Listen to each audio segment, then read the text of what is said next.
Now, today what I want to word study, by the way. Probably do a word study, okay? I'm not going to discuss that until you do a word study. I want to give you, read some articles for you today from various sources, illustrating the reality of demons. This is not so much teaching as it is just illustration, and to impress upon you that in our particular society or our particular realm in which we live, that probably we don't have all that much conscious experience with these things, but it is nevertheless true.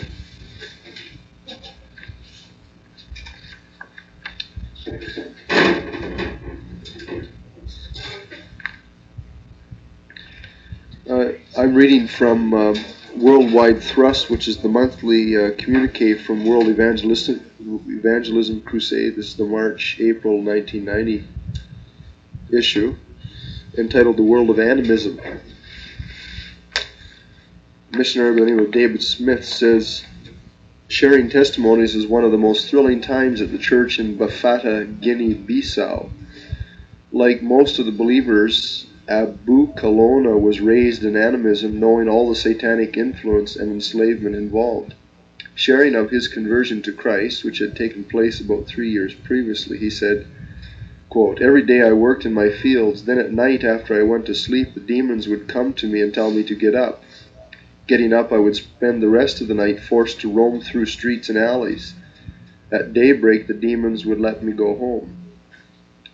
One day I learned about Jesus and asked him to come into my heart. That night the demons came for me again, but I told them to go away because I belonged to Jesus. They left and have never been back.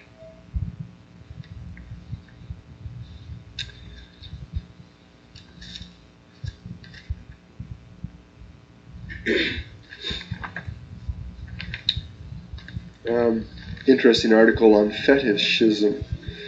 A grandson of a fetish chief in Cote d'Ivoire, West Africa, Zray Emmanuel, came to Jesus as a young child and gave himself to the Lord's service at the age of 17 years.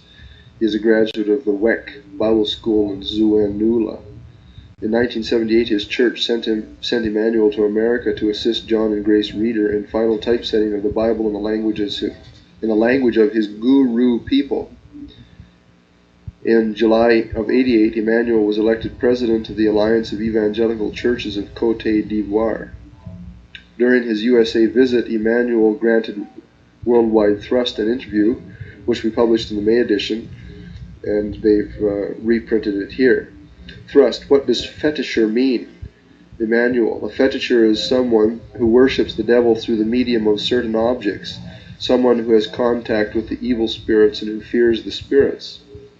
He tries to satisfy these spirits so they won't be angry with him. He believes that his forefathers, when they died, became the spirits which he now worships. When he speaks to the objects representing the spirits, he will sometimes say, quote, the gods who stand around me give me strength, end quote. In other words, he believes his ancestors live around him as spirits to give him power. Thrust, what powers does a fetisher claim to have? Emmanuel, many.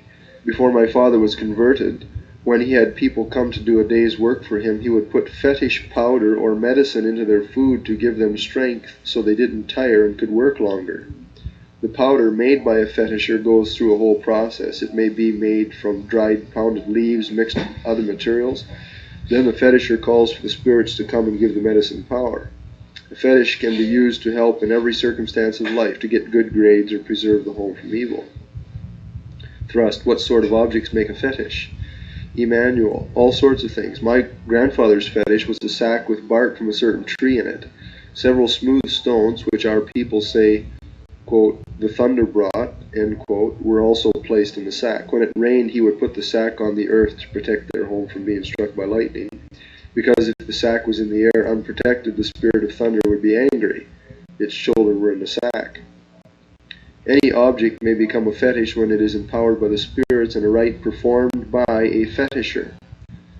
That's sort of interesting how the connection to what this guy was saying on that film the other day, that if it's got a symbol on it that has been blessed by someone in the occult, that it too becomes a medium. A strong fetish requires a blood sacrifice of sheep, goats, or chickens when the spirit's powers are invoked. For a less powerful fetish, a lesser rite suffices. Thrust. You once told me that the hippopotamus was a big taboo for your father's family. Tell us more about that. Emmanuel. My family did not eat the hippo, nor did not kill the hippo, nor eat its meat. It was reported that some of my family could even change themselves into hippos by the devil's power. At the time when there were tribal wars, my ancestors went to the river to hide. It is said that hippos came out of the water and spoke to them. We are your fathers, your grandfather, your great-grandfather, they said. We will give you strength to overcome your enemies. And that is why my tribal family worships the hippo. They believe that the hippo spirit gave some members of the family power to change into animals. Their reason for doing so was to show they had great power. Did they actually change into hippos, or did an ancestral spirit come back to inhabit the hippo? Emmanuel, I am told that once when a younger member of our family went to visit some relatives, they held the usual sacrifice to their spirit fetish, and of course everyone was expected to share in eating the meat. The young man began to ridicule one of the older men and told him that he wouldn't eat with him. You're always making fun of me, the old man said to himself. I'm going to put fear into you. One day later, the young man announced that he was going fishing. The old man said under his breath, today is the day. Today we'll meet. The story goes that the youth got into his dugout canoe, threw out the net for a catch. Meanwhile, the old man took another path to the river, swallowed some fetish medicine, jumped into the river, turned into a hippo, and came up out of the water in front of the young man. Seeing the hippo, the boy knew he must get under the water as soon as possible. If he stayed in the boat, the hippo would surely turn the boat over and kill him. So the young fellow dived into the water, but the hippo saw where his target went under. He followed under the water and hit the youth with his paw, breaking his back. Coming out of the water, the hippo became a man again, but he went back to the home wailing. He had only intended to frighten this son of the family, instead he had killed him. Thrust. When a fetisher becomes a Christian, what happens to his fetishes? Emmanuel, he takes his fetishes to the Christians. He talks to the fetish and tells it he will no longer have anything to do with it. Then, in the presence of the Christians, he himself must strike the match and light the fire which destroys his gods.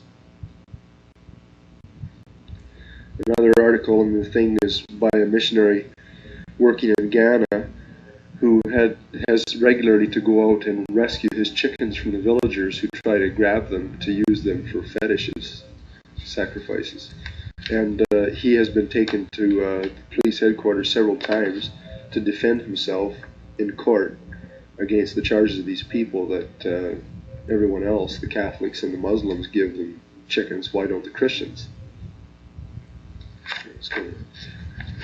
It's real, in their experience. An interesting article on Japan and spiritual warfare. Japan is yet in the hands of a powerful evil system which controls it and has not been broken. This sentence from a recent missionary prayer letter painfully reminds us that in spite of significant years of prayer and labor, whole populations remain unresponsive to the gospel. We can draw two conclusions. Either we need to know more about spiritual warfare, or we need to practice more of what we already know. What does it take? Prayer and fasting. This one Korean pastor, I've read about him before, his name is Yonggi Cho, says you cannot build a church on an hour of prayer a day. Cho says, I pray 3 hours a day when I am teaching Christians and 5 hours when I am dealing with unbelievers. And secondly, Christians need to be long on holiness. James 5 says that the prayer of a righteous man is powerful and effective. Paul Yonggi Cho, who's the pastor of a Korean church, claims that the demons in Korea are bound by the prayer of Koreans, and that is the reason the church is growing so rapidly there. The world would be one when intercessors for every people exert their authority in Christ, claiming specific territory for him. The famous verse about faith as a grain of mustard seed moving mountains comes in the context of the disciples being unable to deliver a possessed child, Matthew 17:20.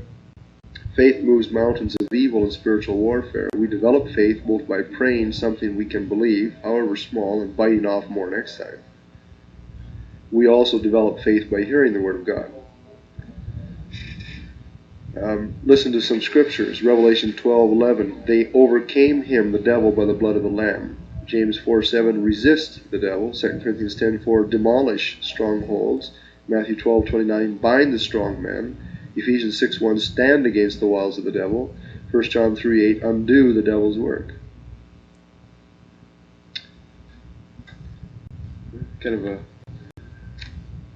a challenge to consider that we should be taking the offense. Okay, that's from a Christian magazine. Here's an article out of Time magazine, 1972, entitled "Mrs. Klug Speaks for God." The road is dusty, winding, and tortuous, but every Wednesday and Sunday several hundred people turn off the smooth concrete of Route 142 near Anaheim, California, and bump their way upward to the oak-studded hills of Carbon Canyon. They assemble themselves on folding chairs formed in a semicircle in a glade near the top of the Hill of Hope, and there await the miracle of St. Joseph. They are never disappointed. At 10:30 a.m., a stocky woman with soft gray hair and intense brown eyes walks quietly in front of a modest pedestal holding a small statue of St. Joseph and the infant Jesus. An aide strings a microphone around her neck.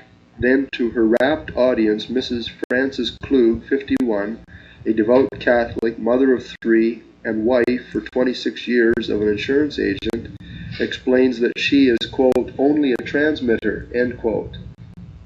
Not only for various saints, especially St. Joseph, but also for the Virgin Mary and even the Blessed Trinity.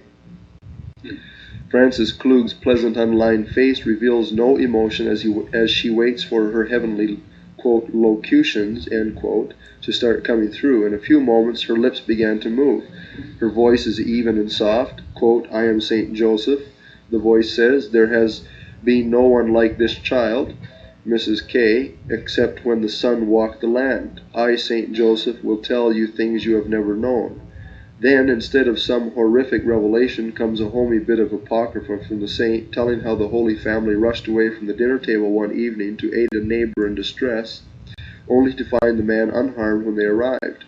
My son, quote, stood behind us with a big smile because he knew when we left the table that the Father had already heard the prayers, end quote. Mrs. Klug's locutions, be they from St. Joseph, St. Augustine, St. Anthony, St. Mary Magdalene, or the Father himself, are not always pious anecdotes. Often they transmit warnings against the demons of these latter days, sex education in the schools,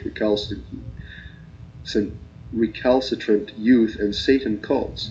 And now I leave, St. Joseph is saying, like the MC of this celestial show of shows, another wants to speak, one I know you love. Mrs. Klug's head lolls to one side and she sighs. The assembly holds its breath. Quote, my beloved, intones God the Father, a long time ago I created this hill, and I have come now in this day to repossess it. It will bring millions of souls to me. Then, incredibly, on such a clear day, thunder rumbles in the hills. Fran Klug rubs her eyes, but it does not take a sign to confirm the faith of her followers. They have already formed a corporation for Fran's Hill of Hope and have raised the $100,000 down payment on a $1.1 million purchase of its 440 acres. Construction is already underway at the hill on an immense pilgrimage center designed entirely by the Blessed Trinity, quote unquote, according to the weekly newsletter of St. Joseph's Hill of Hope Corporation. The center will include a basilica, seminary, retreat house, pilgrim house, hospital, monastery, museum, amphitheater, restaurant, and religious goods store. Quote, God approves everything, even how the buildings will look, says one of Fran's aides. If so, the Trinity must be taking lessons from Walt Disney. Leading across the ravine to the basilica will be the examination of conscience bridge on which sins against the Decalogue will be represented, in order that we might be cleansed by the time we reach the great edifice. There will also be a crown-shaped chapel to Our Lady and a special room of saints. Fran herself takes no credit for the extravagant undertaking. I would never dream this big, but nothing is too big for God, too good for God. Mrs. Klug has apparently received no specific revelations on how the Trinity plans to finance the ambitious building program, which could cost as much as $50 million. But a sprinkling of Cadillacs at the locution meetings indicates that some of the contributions may be considerably more than indicated by the Pennies for Heaven box, which is a permanent fixture on the hill. The bulk of her supporters appear to be middle-income suburban whites from nearby Catholic parishes. In October, there will be a mammoth Festival of Hope Bazaar, grand prize a station wagon, and in November, the corporation will throw a grand charity ball at the Century Plaza in Los Angeles at $25 a head. Even those who do not support the hill seldom question Mrs. Klug's sincerity. In hopes of securing the blessing of Pope Paul VI, she has sent the Vatican a transcript of her revelations, which have been coming in regularly for some 5 years now. So far, there has been no word from the Vatican, but Bishop Leo Maher of San Diego has advised his flock not to support the hill, citing the possible harm to the unsuspecting faithful from claims that could turn out to be erroneous or fraudulent. Fran, though, is not deterred by criticism. God says to me, do not worry about those who do not believe. Let it roll off you like holy water. She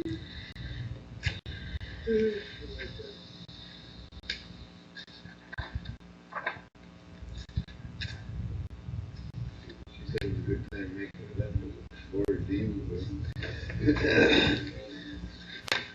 Huh? Okay. She's probably working on it around.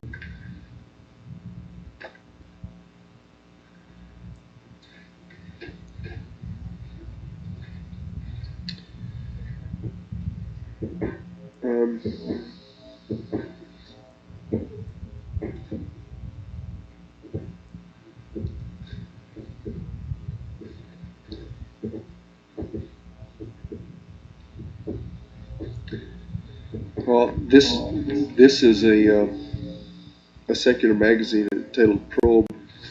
I bought it back in 1973 just for examples of spiritualist, mediumistic, occultic type experiences, just to read about it a little bit. And it is absolutely full of occultic stuff. Here's this guy on the front here is Swami Rama from the Himalayas, and he demonstrated legally that he became legally and medically dead and came back to life by the power of controlling the physiological functions of his body. You can do that at will? Yes. Yeah. It advertises a 5th Annual International Harold Sherman ESP Workshop for Body, Mind, Spirit, June 9th through 11th in Hot Springs National Park, Arkansas. Here, meet the best in the field. Inviting people to probe the unknown. It's got psychic news, present and past encounters with the unknown. In Lancaster, Pennsylvania, a young woman in her 20s simply refuses to stay overnight in her family's 15-year-old split-level house. She claims, as do other members of the family, that the place is haunted. And it's because her mother saw a figure of her father, who once lived in the place, suspended in midair one day when she was going to the laundry room, and people in the house hear voices and hear movement and get bumped on the shoulder occasionally by an unseen object.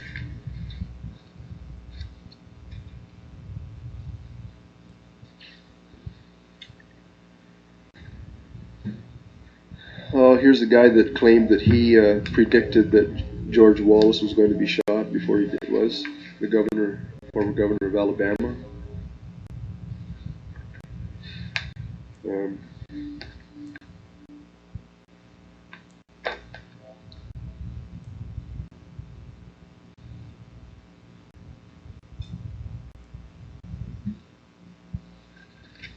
Let's see.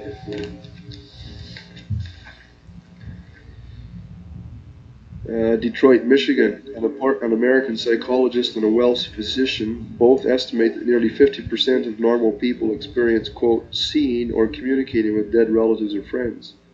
People who have these experiences are not mystics or spiritualists, but secretaries, mailmen, barbers, or other practically minded persons, says Dr. Robert Kassenbaum and the staff of Detroit's Wayne State University Center for Psychological Studies of Dying, Death, and Lethal Behavior. He bases his findings on a study of 140 persons, none of whom had any association with the occult. Some 63 individuals described an experience which seemed at the time as though it involved communication with another mind since deceased and invisible.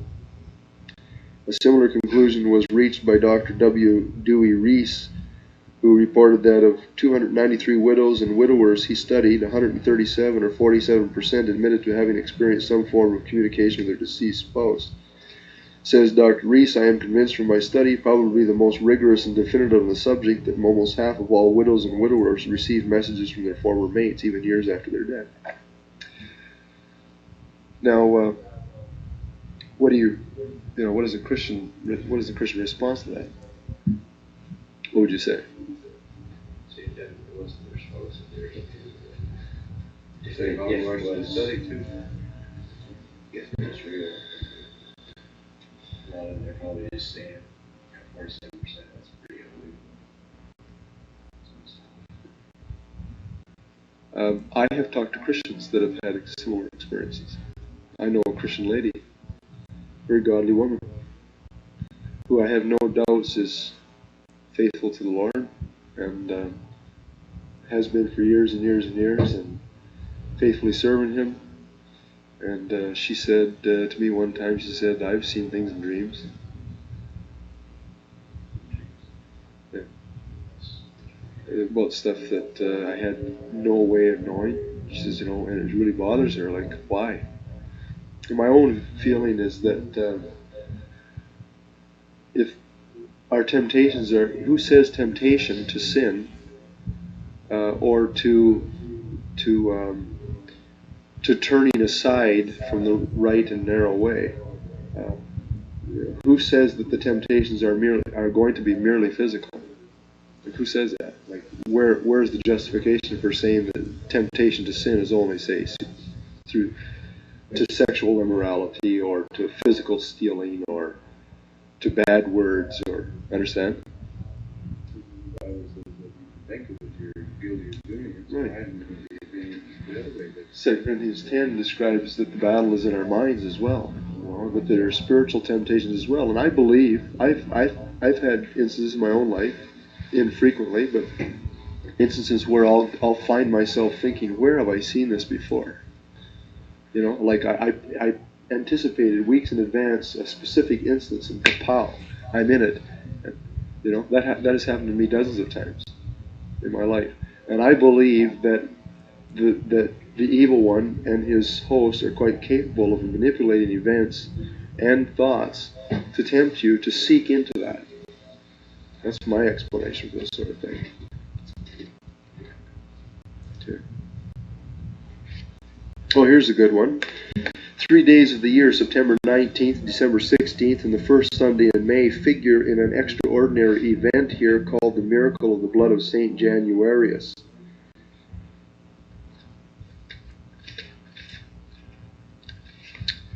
In the church of St. Januarius, you can see what tradition calls the blood of the city's patron saint shed some 1,500 years ago when he died a martyr.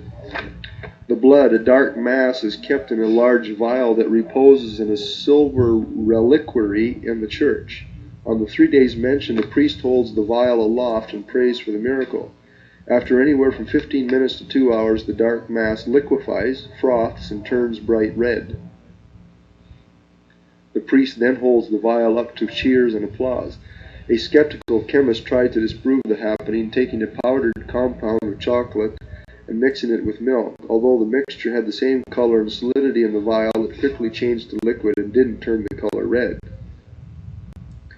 Scientists once shot light rays through the vial during the ceremony and reported that the contents did consist of blood. They also said that the weight of the vial increased by as much as 100% during the liquefaction, and something science cannot explain. No Catholic is obliged to believe in the miracle of the blood of St. Januarius, but the ceremony continues, defying both science and logic. I've seen pictures of that before.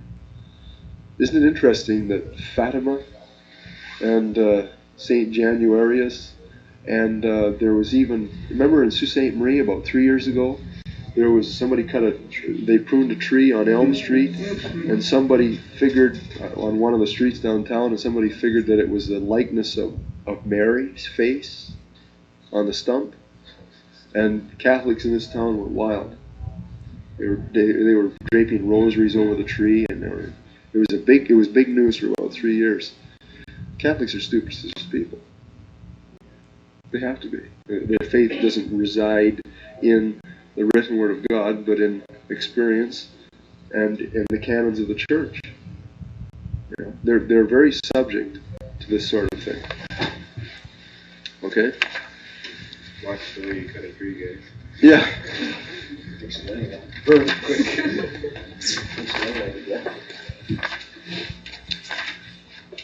Oh, here's an interesting story about James Dean. Everybody heard of him?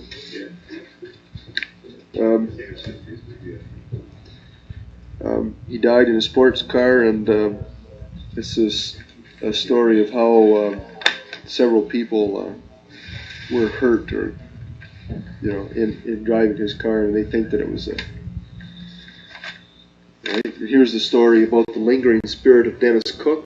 A saddened family clings to the hope that its only son, who died while still in his teens, is still with them. And so they have a channeling session in a particular place where two women, who are two occultic reverends, put on a channeling session for the family members, and they took pictures. And family members actually went into altered states of consciousness, and they heard voices and stuff, and they supposedly communicated with their dead son. And it describes, that strange happenings occur in their house. Come on, what's the explanation for that? Certainly. Okay. And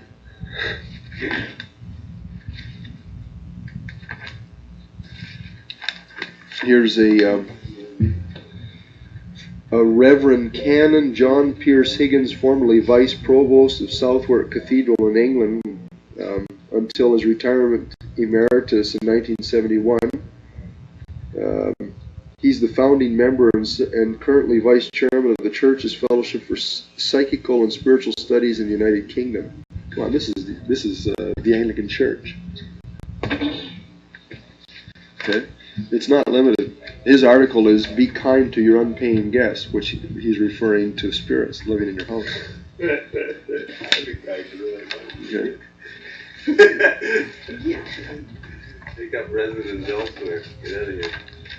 It's amazing. Spiritism.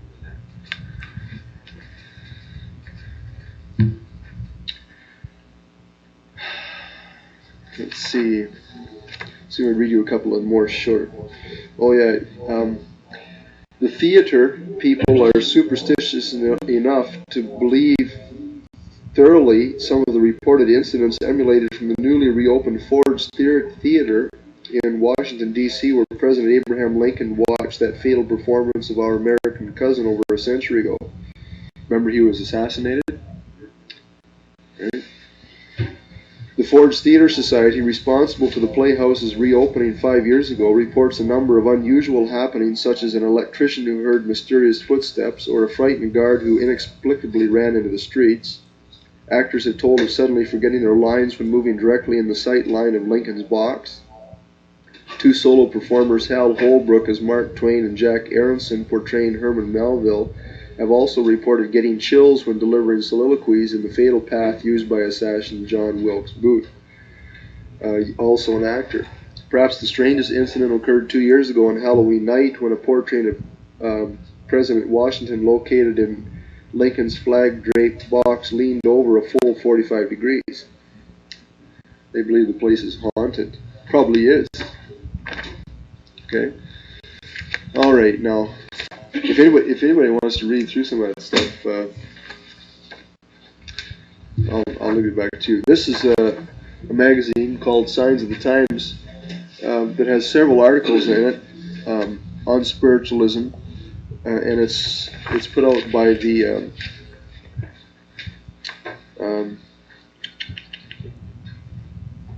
Seventh-day Adventists. Okay, and there's one article on what is the occult.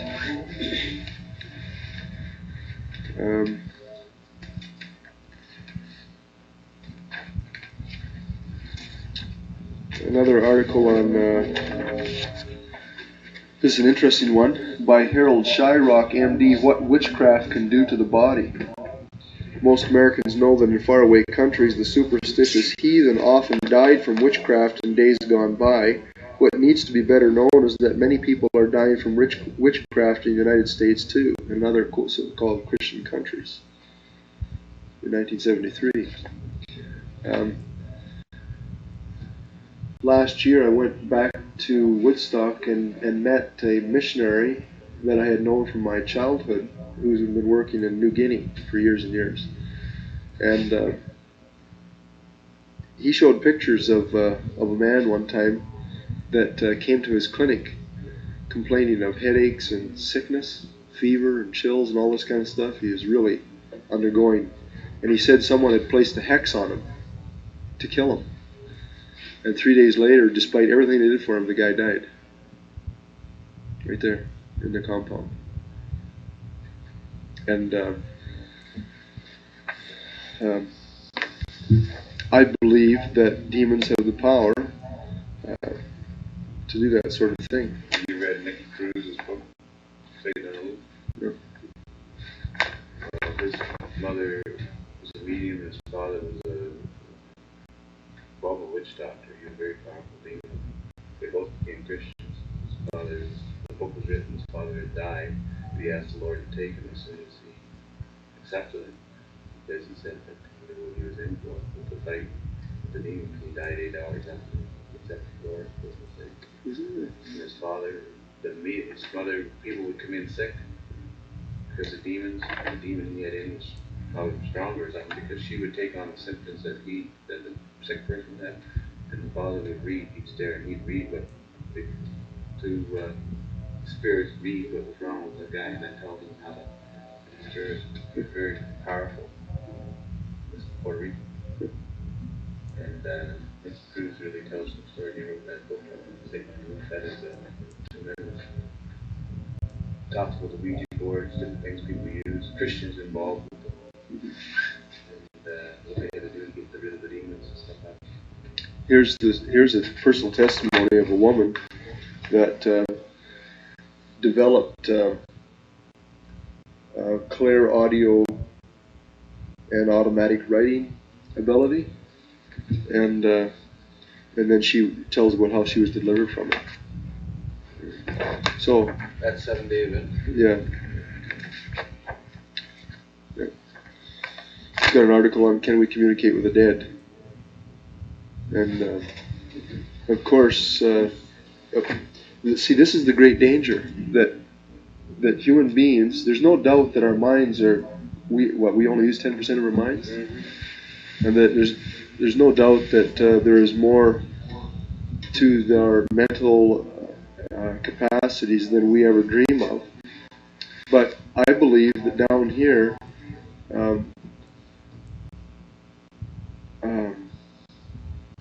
when we attempt to live and develop those things, that ability, those greater abilities that we are gifted by God with having, without submitting it to the Spirit's control, and being willing to serve and obey the Lord, that we are open for deception.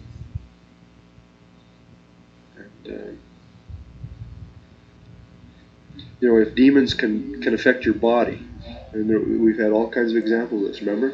If demons are able to make people palsied and blind and have epileptic-like seizures, if they can affect the body in such a way, if they can deceive the mind Why can they not also deceive the soul by providing experiences in the sensory realm that are deceptive and very real? Why not?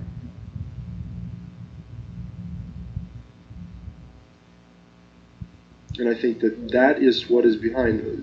You cannot deny the reality of people's experiences. That's the last thing I would do, although that's true, as Danny Corum has pointed out, that there's probably an element of fakery, in many of these people's activities. But you cannot necessarily deny the reality of people speaking in tongues and people being healed and faith healers and people having occultic experiences. You cannot necessarily deny the reality of it, but reality is not necessarily true reality or godly reality. It could be satanic or demonic.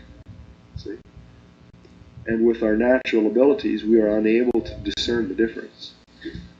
What about a person that has got occult abilities, and they do it, what they say is it's good, they draw more people out into the occult than a bad one. Yeah.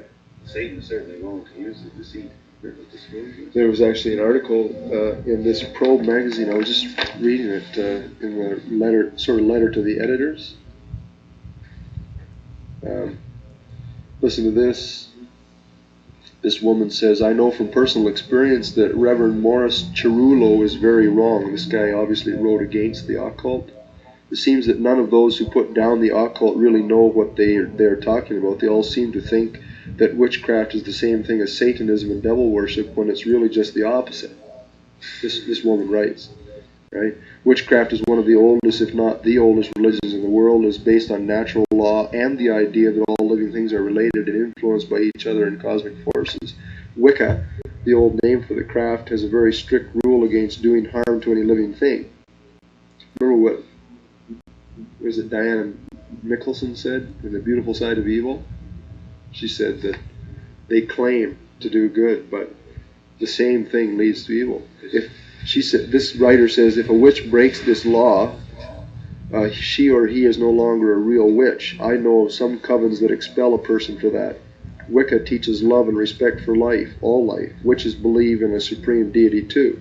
After all, how could anyone be so close to nature without knowing God too? I know that it's almost impossible to make people like Reverend Cerullo see the truth about such things, but it's certainly worth a try if it will prevent another age of witchcraft persecutions.